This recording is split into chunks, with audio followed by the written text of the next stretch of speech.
ప్రేమగలిగిన తండ్రి, మీకు వందనాలు చెల్లిస్తున్నాం ప్రభువా. చక్కటి దినాన్ని మీరు మాకు అనుగ్రహించారు. ఇదిగో ప్రభువా, 2025లో మీరు మాకు ఇచ్చిన అవకాశం బట్టి మీకు వందనాలు. ఈ సంవత్సరం ఎలా ఉండబోతుందో మాకు తెలియదు, కానీ మీరు మాత్రం ఒక ప్రభువుగా ఉండబోతున్నందుకు మీకు వందనాలు. మీరు సహాయకుడిగా, పోషకుడిగా, మా ఆరోగ్య ప్రదాతగా మీరు ఉంటున్నందుకు మీకు వందనాలు.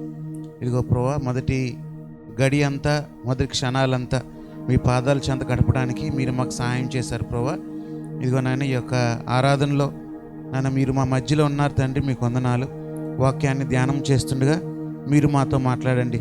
వినగలిగే చెవులు, గ్రహించగల హృదయాన్ని, లోబడే మనస్సును మా అందరికీ దయచేయమని శ్రద్ధగా వాక్యాన్ని విని, వాక్యం ద్వారా సంవత్సరం అంతటిని ప్రభు మా హృదయాలు కట్టుకొని, మా హృదయాలు పదులుపరుచుకొని వాక్యానుసారంగా నడుచుకోవడానికి సహాయం దయచేయండి ప్రభా. రిక్తుడిని, అయోగ్యుని ప్రభా, అల్పుడిని ప్రభా, మీ నోటి బూరగా నన్ను వాడుకొని మా అందరికీ అర్థమగు రీతిలో వాక్య పరిచయం జరిగించమని యేసు ఘనమైన నామమున అడిగి వేడుకొంచున్నాం తండ్రి, ఆమేన్. దేవుని స్తోత్రం. ద్వితీయోపదేశ కాండము 11వ అధ్యాయము 12వ వచనం. నీ దేవుడని యెహోవా కన్నులు సంవత్సరాది మొదలుకొని సంవత్సరాంతం వరకు, దేవుని స్తోత్రం, ఎప్పటి నుంచి ఎప్పటి వరకు ఉంటుందంటండి? సంవత్సరము మొదలుకొని సంవత్సరం ఆకారు వరకు దేవుని కళ్ళు మన మీద ఉంటుంది. దేవుని స్తోత్రం. హల్లెలూయా, హల్లెలూయా. ఆయన కళ్ళు మన మీద ఉన్నది అని అంటే అర్థం చేసుకోవాలి. ఒక పిల్లలు, తల్లిదండ్రుల యొక్క కళ్ళు పిల్లల మీద ఎప్పుడు కూడా ఉండవు. ఉంటుందండి?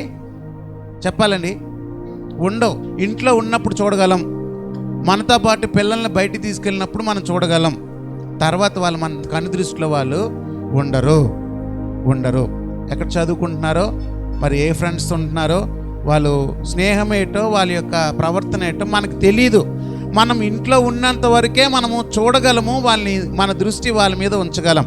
కానీ దేవుని వాక్యం సెలవిస్తుంది, సంవత్సరం ప్రారంభం నుంచి సంవత్సరం చివరి వరకు యెహోవా కన్ను దృష్టి మన మీద ఉంటుంది. దేవుని స్తోత్రం. హల్లెలూయా.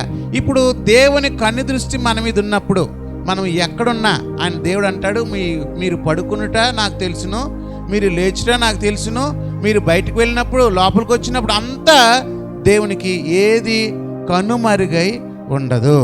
దేవుని స్తోత్రం. కాబట్టి ఈ సంవత్సరం అంతా దేవుడు కన్ను దృష్టి మన మీద ఉన్నప్పుడు మనకి ఏది అవసరమో దేవుడు అన్నీ చూస్తూ ఉంటాడు. హల్లెలూయా, హల్లెలూయా. మనకి ఏది అవసరమో దేవుడు మనకి అన్ని అనుగ్రహించి ఆయన కన్ను దృష్టి మన మీద నిలిపి ప్రతి విషయంలో దేవుడు మనకి సహాయకుడిగా ఉంటాడనమాట. దేవునికి స్తోత్రం. హల్లెలూయా. ద్వితీయోపదేశ కాండం 11వ అధ్యాయంలోని మనం 10వ వచనం ఒకసారి మనం చదివితే, 10వ వచనం, మీరు స్వాధీనపరచుకొని పోవు దేశము మీరు బయలుదేరి వచ్చిన ఐగుప్తు దేశం వంటిది కాదు. అక్కడ నీ విత్తనములు విత్తి కూరతోట వీరు నీరు కట్టినట్టు నీ కాళ్ళతో నీ చేతులకు నీరు, దేవుని స్తోత్రం, చేలకు నీరు కట్టిదివి. దేవుని స్తోత్రం. 2024 దాటి 2025లోకి మనం వచ్చాం. 2024 ఎలాగుందో మనకి రుచి చూసాం, అనుభవం ఉంది.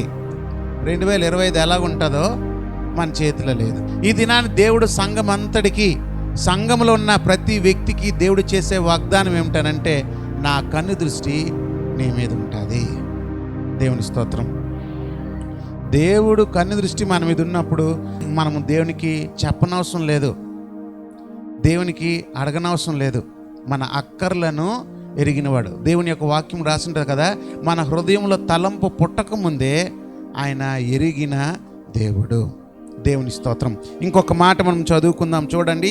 మరి ఈ యొక్క ద్వితీయోపదేశ కాండంలో చూసిన మాటలోనే ఇంకొక మాట మనం దేవుని వాక్యంలోంచి మనం చదువుకుందాం. కీర్తన గ్రంథము 33:19. దేవుని కన్ను దృష్టి ఉండడం వలన మన జీవితంలో కలిగే ఆ గొప్ప లాభాన్ని మనం ఒకసారి అర్థం చేసుకుందాం.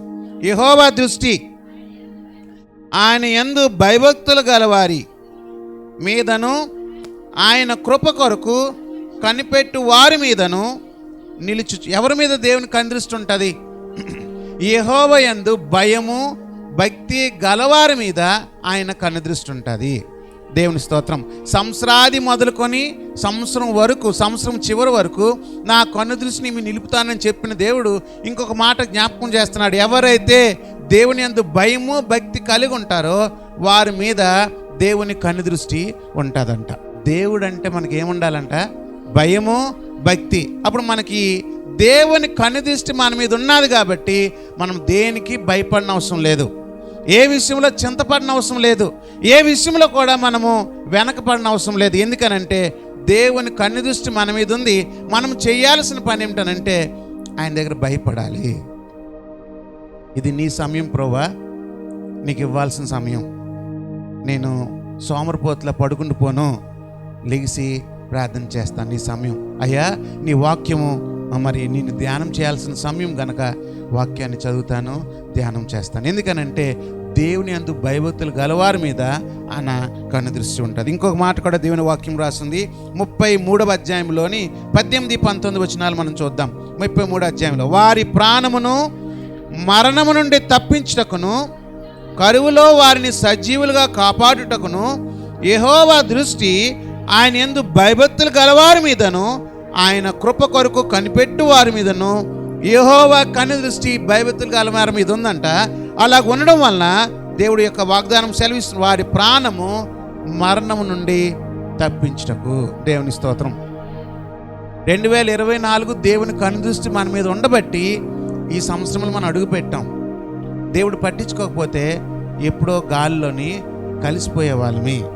మరణం నుంచి మనల్ని తప్పించడానికి, మనల్ని సజీవులుగా ఉంచడానికి దేవుడు కన్నుదృష్టి మన మీద ఉంచుతున్నాడు కనుక ఈ దినాన్ని దేవుడు జ్ఞాపకం చేసుకునే మాట ఏమిటనంటే, మనం యెహోవా యందు భయము భక్తి కలిగి ఉంటే వాళ్ళ మీద ఎల్లప్పుడూ కూడా దేవుని కన్నుదృష్టి నిలుపుతాడు. దేవుని స్తోత్రం. ఇంకొక మాట కూడా మనం చదువుదాం. యెషయా గ్రంథము 27వ అధ్యాయం 3వ వచనం, యెహోవా అని నేను కాపు చేయుచున్నాను, ప్రతి నిమిషమున నేను దానికి నీరు కట్టుచున్నాను, ఎవడనూ దాని మీదికి రాకున్నట్లు దివారాత్రులు దానిని కాపాడుచున్నాను. దేవుని స్తోత్రం. ఒప్పుకోవాలి ఈ దినాన్ని. దేవుడు కాపాడకపోతే ఎవ్వరు కూడా మనల్ని కాపాడలేరు, ఎవరు కాపాడలేరు. యెహోవా పట్టణమును కాపాడిన యెడల దాన్ని కాపలి కాయవారి యొక్క ప్రయాస వ్యర్థము. మనం ఎంత కష్టపడినా, ఎంత ప్రయాసపడినా, శతవిధాల ఎంత ప్రయత్నం చేసినా ఆయన కాపాడకపోతే, ఆయన మనకు అనుగ్రహించకపోతే, ఆయన మన జీవితాల్లో ఇవ్వకపోతే ఏది కూడా మన జీవితంలో మనము పొందుకోలేము. అమ్మ జాగ్రత్త వినాలి, అమ్మ జాగ్రత్త అర్థం చేసుకోవాలి.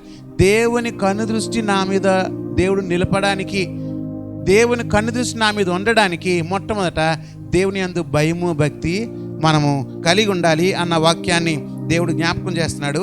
ఇంకో వాగ్దానం దేవుడు చేస్తున్న, దివారాత్రములు వాళ్ళు నిన్ను కాపాడుతాను. హల్లెలూయా. డ్యూటీ ఎవరైనా ఒక పూట చేయగలం, మహా అయితే 12 గంటలు చేయగలం. కానీ దేవుడు 24/7 365 రోజులు పగలు రాత్రి ఆయన మనల్ని దివారాత్రములు కాపాడుచూ ఉన్నాడు. దేవునికి స్తోత్రం. హల్లెలూయా. కాబట్టి దినాన్ని దేవుని కన్నుదృష్టి మన మీద ఉండాలనంటే మనము దేవుని ఎడల భయం కలిగి ఉండాలి, భక్తి కలిగి ఉండాలి. అలా కలిగి ఉండటం వలన దేవుడంట దివారాత్రములు మనల్ని కాపాడుతూ ఉంటాడు. ఇంకొక మాట కూడా మనం జ్ఞాపకం చేసుకుందాం. చూడండి, కీర్తన గ్రంథము 32వ కీర్తన 8వ వచనములో ఈ మాట రాసి ఉంటుంది, నీకు ఉపదేశము చేసేదను, నీవు నడవలసిన మార్గము నీకు బోధించదను, నీ మీద దృష్టి ఉంచి దేవుడు నీకు జ్ఞానం చెప్తాడు, ఆలోచన ఇస్తాడు. మరణం నుంచి తప్పించి మనల్ని సజీవులుగా ఉంచుతాడంట. ఎలాగనంటే పగలు రాత్రి దివారాత్రములు ఆయన మనల్ని కాపాడుతున్న కారణం ఏంటంటే ఆయన యందు భయము భక్తి కలిగి ఉండవలన.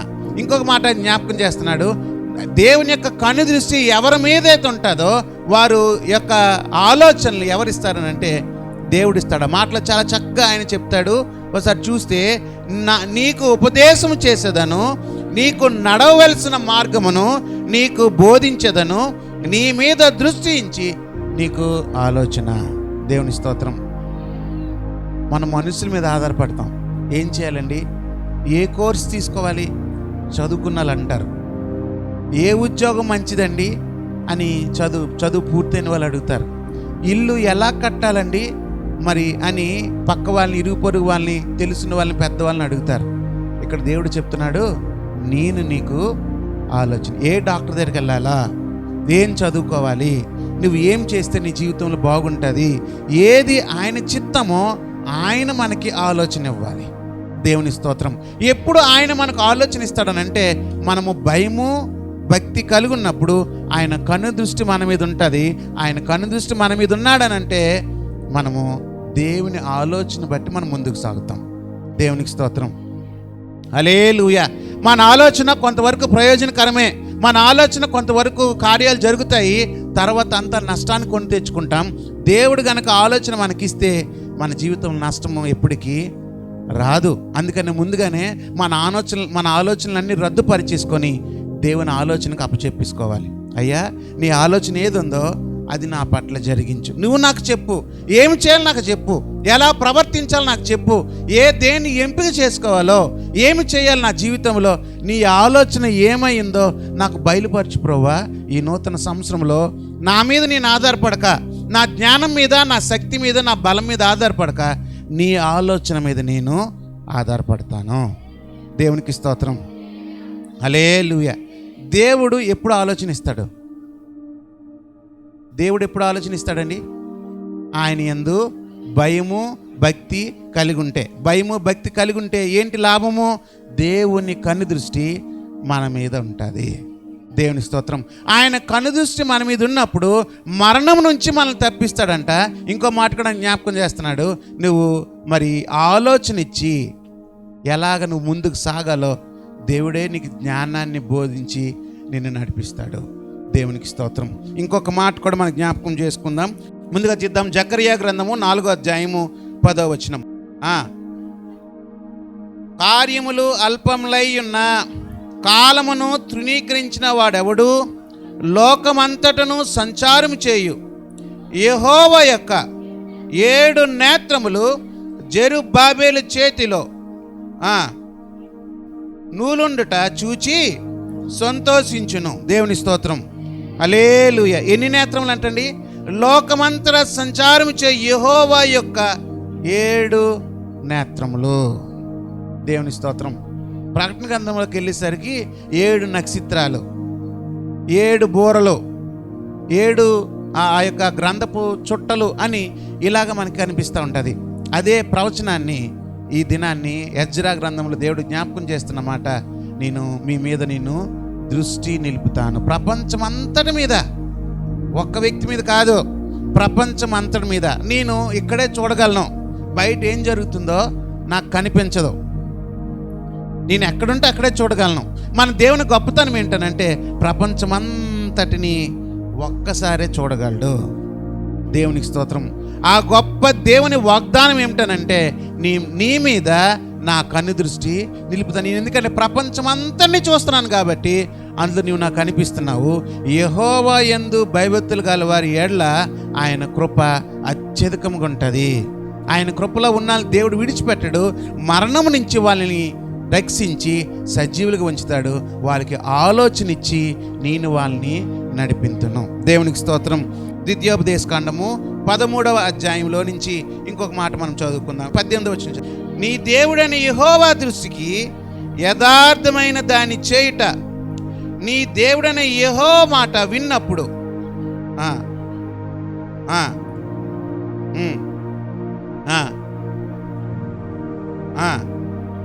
దేవునికి స్తోత్రం.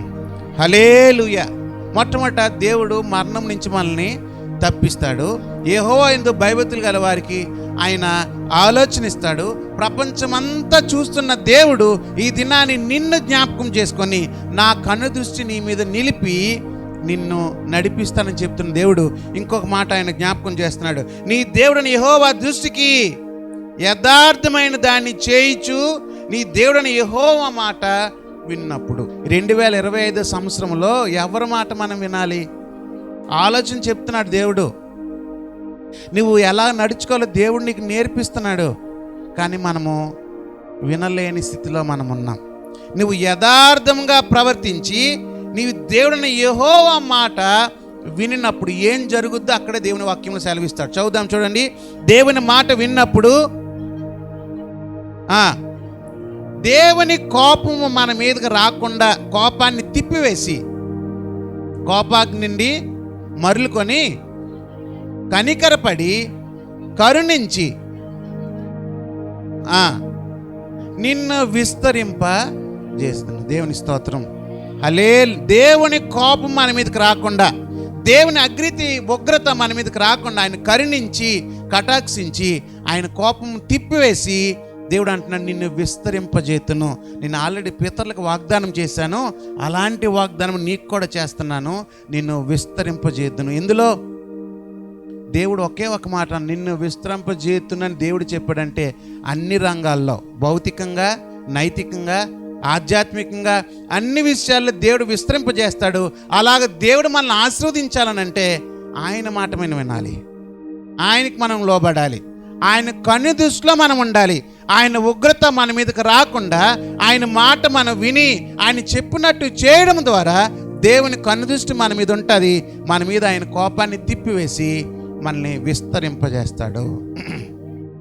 హల్లెలూయా. ఒకటిని రెండు చేయగలడు. ఉన్న భక్తిని దేవుడు ఆశీర్వదించి ఇంకా బాగా ఎదుగులాగన దేవుడు నీకు సహాయపడగలడు. కారణం ఏమిటనంటే నీవు ఆయన కన్ను దృష్టిలో నీవు ఉన్నావు కాబట్టి. ఆయన నీతో మాట్లాడుతున్నప్పుడు ఆయన మాట వినినేయట్లే. ఎంత చక్కగా దేవుని యొక్క వాక్యం రాసి ఉంటుందంటే, నీవు దేవుడిని యెహోవా దృష్టికి యథార్థమైనది, ఏది తప్పో ఏది రైటో నీకు తెలుసు, ఏది తప్పో ఏది రైటో నీకు తెలుసు. కానీ మన మనసుకి నచ్చిందే మనం చేస్తాం, మనకు మనసుకి నచ్చిందే మనం చేస్తాం. ఆమె వాక్యం అంటున్నారా, నీ మనసుకు నచ్చినట్టు చేయకూడదు, దేవుడికి నచ్చినట్టు మనం చేయాలి. దేవుని స్తోత్రం. మన మనసుకు నచ్చినట్టు చేసి దేవుడి దగ్గరికి వెళ్ళి, ప్రభువా దీన్ని ఆశీర్వదించానంటే, ఇది నా దేవుడికి, నా ఉగ్రత నీ మీదకి రప్పించకుండా ఉండాలంటే, నా కోపము నీ మీద రగులుకోకుండా ఉండాలనంటే నీ ఇష్టం వచ్చినట్టు కాదు, ఆయన దృష్టికి యథార్థంగా ప్రవర్తించి ఆయన మాట ఆలకిస్తే, మన పిల్లలు మన మాట వినాలంటే మనము దేవుడి మాట వినాలి. మనము దేవుడి మాట వినకుండా మన పిల్లల్ని గద్దించినా, మన కుటుంబాన్ని ఎంత సరిచేయాలన్నా మన చేతిలో లేదు. చాలాసార్లు ఈ మాట మీకు చెప్పాను, మళ్ళీ జ్ఞాపకం చేస్తున్నాను. నీ పిల్లలకు దేవుడికి దక్కితే వాళ్ళు తల్లిదండ్రులకి దక్కుతారు. పిల్లల్ని పెంచే విషయంలో, మనం ఉండే భక్తి విషయంలో దేవుడికి ముందు మనము సమర్పించుకుంటే దేవుడు ఏమేమి ఈవులు మనకి ఇవ్వాలో అవి దేవుడు మనకి ఇస్తాడు. పిల్లలు ఎక్కడ చూసి నేర్చుకుంటారు? స్కూల్లో పాఠాలు మాత్రమే చెప్తారండి, అన్నీ చెప్పరు. కొన్ని స్కూల్లో అయితే ప్రవర్తన ఎలాగుండాలో కూడా చెప్పరు. పాఠాలు చదివారా, అర్థం చేసుకున్నారు, మార్కులు బాగా వచ్చిందా, మరి ఎవరు నేర్పిస్తారు? ఒకటి తల్లిదండ్రులు, రెండు సంఘమే, దేవుని సంఘమే. ఇక్కడ మనం ఏం నేర్పిస్తామనంటే ఆధ్యాత్మిక పాఠాలు. నీ విలువలు, నీ మాట, నీ చూపు, నీ నడత, నీ ప్రవర్తన దేవుని దృష్టికి అంగీకారం ఉండాలనంటే ఎలాగుండాలో కొన్ని మాటలు మనం నేర్చుకుంటున్నాము. ఇంటికి వెళ్ళిన తర్వాత మనం అవలంబించడం ద్వారా, మనం పాటించడం ద్వారా, దేవుని మాట మనం ఆలకించడం ద్వారా మనతో పాటు మన పిల్లలను కూడా దేవుని భక్తిలో పెంచేవారం అవుతూ ఉన్నాం. మీకు ఒకటి తెలుసా, కొంతమంది తల్లిదండ్రుల పిల్లలకి అడ్డుగోడల్లా మారిపోతున్నారు. ఎందుకంటే వాళ్ళు దేవుని మాట వినరు, భక్తి లేదు, తాగుడికి, పాపానికి, జోదానికి, వ్యసనానికి బానిసైపోయి నా పిల్లల్ని ఆశీర్వదించు, నా పిల్లల్ని గొప్పవాళ్ళు చేయనంటే దేవుడు వెర్రివాడు కాదు, దేవుడు వెర్రివాడు కాదు. మోసపోకుడి, దేవుడు వెక్కిరింపబడ్డు. దేవుడి దినాన్ని జ్ఞాపకం చేస్తున్న మాట ఏమిటనంటే దేవుని దృష్టికి యథార్థంగా నువ్వు ప్రవర్తించాలి. ఎందుకనంటే ఆయన కన్నులు కప్పి మనం ప్రవర్తించలేం, ఆయన కన్నులు కప్పి మనం ఏమి దాచలేము, అన్నీ ఆయన దృష్టికి తేటతలంగా కనిపిస్తుంది. కాబట్టి ఈ దినాన్ని దేవుని సన్నిధిలో కూర్చున్న మనము, అయ్యా నా హృదయంలో ఏముందో నీకు బాగా తెలుసును, నీకు మరుగైంది ఏమీ కూడా లేదు, నీ మాట వినాలని ఆశతో వచ్చినాను కనుక నాకు నచ్చినట్టు కాకుండా, నా సొంత నిర్ణయాలు కాకుండా, నా జ్ఞానం చొప్పున కాకుండా నువ్వు ఏం చెప్తే అది ఈ నూతన సంవత్సరంలో ప్రారంభం రోజు నుంచి నేను నీ చిత్తం చొప్పున ప్రవర్తిస్తాను. అలా గనక నువ్వు చేయగలిగితే దేవుని కన్ను దృష్టి నీ మీద, నీ పిల్లల మీద, నీ కుటుంబం మీద ఉంటుంది.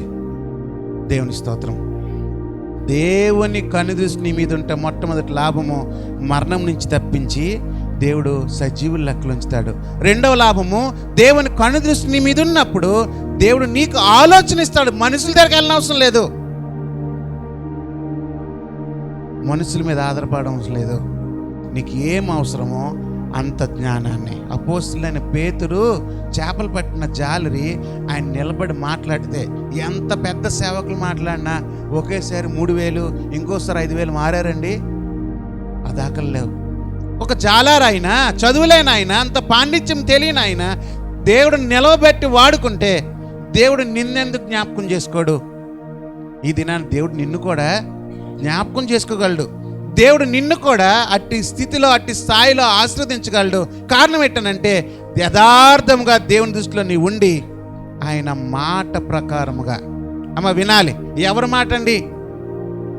ఎవరి మాటను బట్టండి? ఈ దినం మనందరం వచ్చింది ఏంటనంటే నా సన్నిధికి మీరు రండి అన్న మాటను పట్టుకొని ఆయన సన్నిధానంలోకి మనం వచ్చాం.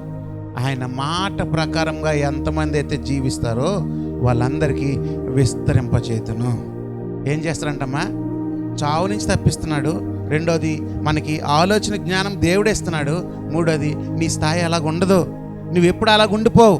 నిన్ను ఆశీర్వదించి నిన్ను విస్తరింపచేతును.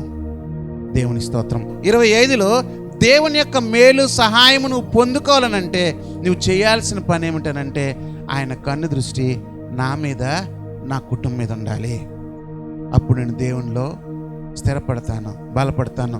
అన్ని విషయాల్లో నీకు ధనము లోటుందా, సమస్యలు ఉన్నాయా, ఆర్థిక బాధలు ఉన్నాయా, లేకపోతే ఏమైనా గలిబిలి అటువైన అనారోగ్యం ఉందా, ఈ దినాన్ని దేవుడు నీకు నాకు జ్ఞాపకం చేస్తున్న మాట ఏమిటనంటే నిన్ను విస్తరింపజేసి నిన్ను ఆశీర్వదించాలనంటే నా మాట చొప్పున చెయ్యి, యథార్థంగా ప్రవర్తించు, నా మాట చొప్పున నీవు జరిగించు. దేవునికి స్తోత్రం. హల్లెలూయా. కాబట్టి దేవుని మేలు, దేవుని ఆశీర్వాదం మనం పొందుకోవాలనంటే దేవుని కన్ను దృష్టి మన మీద ఉండాలి.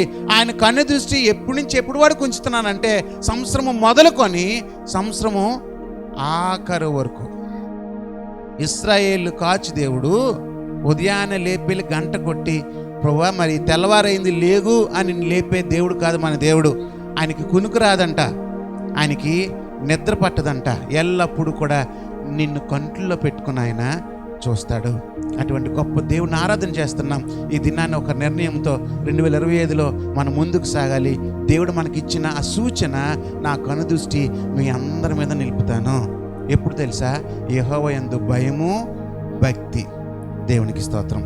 యెహోవా యందు భయము, భక్తి. మీకు లాభాలు ఏంటనంటే జ్ఞానం ఇచ్చేవాడు నేనే, చావు నుంచి తప్పించి సజీవుల లెక్కలో ఉంచినవాడు నేనే. నా మాట విని యథార్థంగా నువ్వు నా దగ్గర ఉంటే నిన్ను విస్తరింపజేస్తా. ఉన్నదాన్ని దేవుడు ఆశీర్వదించి సమృద్ధిని దేవుడు కురిపించాలంటే ఆయన మాట వినాలి, ఆయన చెప్పినట్టు మనము చెయ్యాలి. పరిశుద్ధ బలిలో పాల్పొందు పొందే ముందు ఈ నిర్ణయాన్ని మనం తీసుకొని మోకరించి దేవుని సన్నిధిలో ప్రార్థన చేసుకుందాం. ప్రతి వారు మోకరిద్దాం, ప్రార్థన చేసుకుందాం.